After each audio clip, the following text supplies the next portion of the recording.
Hello YouTube, this is Boston Best 0407, and I wanted to do this video about a topic that I've been thinking about for a while, that I wanted to do, several months ago, but I never really got around to doing it. So I thought I'd do it now, and that's the subject of privilege theory. Now, if you don't know what privilege theory is, it's basically this idea which comes out of, I don't know, left-wing politics.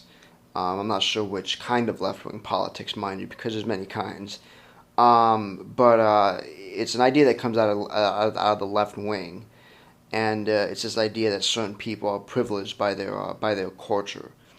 And I want to point out, and I want to analyze and dissect it here in this video, but I wanted to point out really how incredibly, really barbaric the idea is, and how it really suppresses individual experience. And the best way I can do this is really by an example, which I'm going to give you now.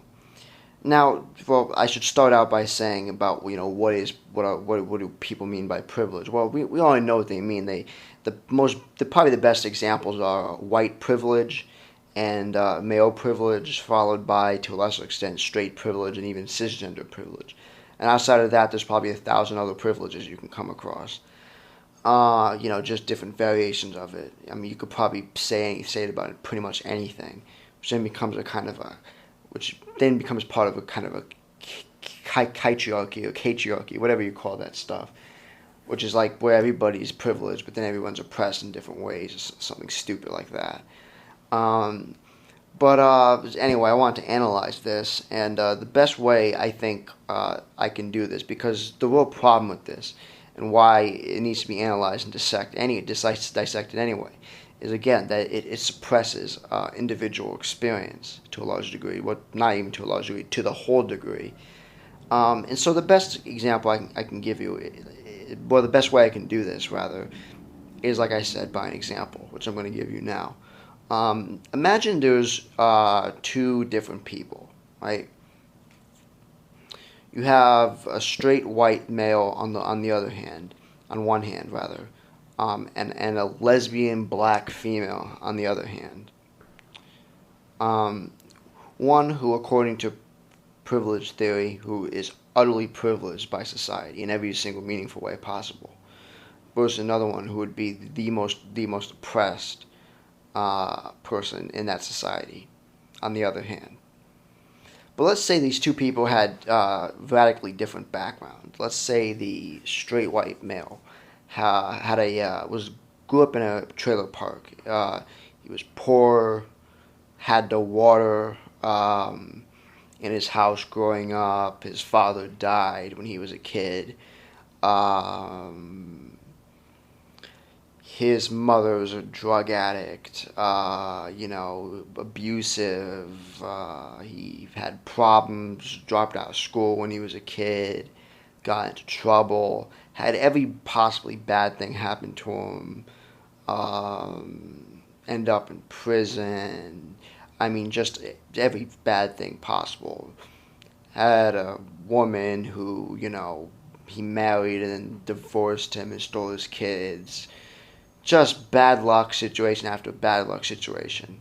According to privilege theory, he would be you still be privileged, despite not benefiting in any meaningful way to the privilege that he has. He would still be regarded as privileged according to privilege theory.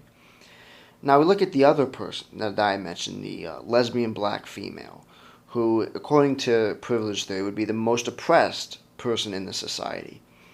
You'll take a look at this person, and you see that this person's background is radically different.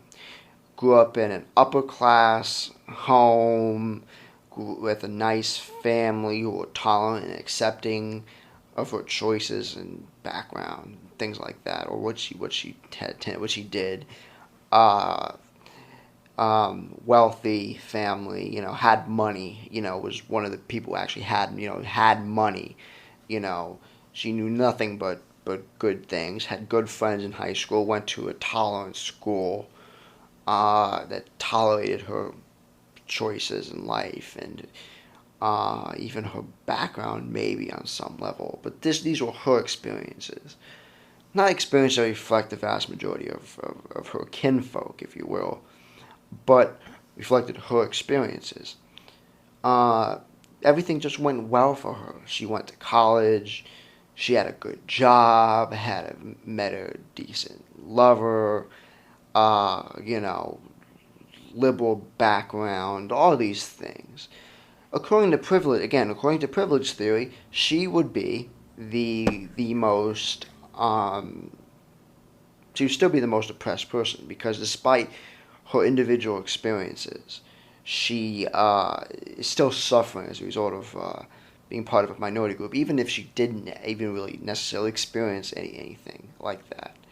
Now, when you look at it like this, the problem I personally have with privilege theory, why I can't stand the idea of it, why I think it's a disgusting and despicable way of looking at the world, why I really detest it in every meaningful way possible, is because it denies individual experience. And also denies us as human beings the opportunity to sympathize with people as individuals. For example, I sympathize with the experiences of black people, for example. But I sympathize with them as people. I understand that what many went through was horrible, awful, disgusting, and miserable. And I sympathize with them because I'm a human being. And because I can see other human beings in suffering and pain. And I can sympathize with them. That's what normal people can do. I'm white, for example. And I would presumably be just the most privileged person on the face of the planet. But in saying that, it says that whatever I have that it benefits me is somehow a bad thing. Instead of going out and getting it yourself, I have to slit my own throat to make life better for you, which is not only unrealistic. It's really disgusting. It's a very barbaric attitude, I think. But all these things considered, that sort of idea denies individual experience. It denies you the opportunity as a human being to sympathize with your fellow human beings, because it puts this big wall up there. And of course, people get resentful about it. People like myself, for example, get resentful when we're called privileged. White males, for example, get resentful when we're called privileged. Now, we may be quote-unquote privileged by the society or whatever, but people don't want to have that shoved down their throat. They don't want to be made to feel like they have to be ashamed of themselves for having success or whatever. And we shouldn't have a culture like that. We should have a culture in which people are encouraged to be successful. I think most of the problems that people have, people can say genes or whatever, but it's really all in the mind. I believe in the idea of mind over matter. If you really were determined, you could overcome anything at all. And you don't have to be defined by your station in life. You can overcome. You can transcend. And I think that's an important value to have. And going back, and this thing about privilege destroys that. It degrades the value of that. It makes me feel like if I have something good going for me, I have to feel ashamed of myself. And furthermore, I don't want to be defined by my race. I don't want to be defined by my ethnicity or my gender or my sexuality or what have you. It's the same way people who on that other side of the spectrum don't want to be defined by those things. I don't want to be defined by those things. I don't think you should be defined by those things. And I don't think there should be that. That shouldn't be something the way we think about things. Some people want to define on both sides. Some people who are extreme white supremacists, for example, want to define the world by that. While other people on the other side want to define it in the opposite way. But anyway, that's really all I had to say about this issue, and I'll talk to you later. Bye.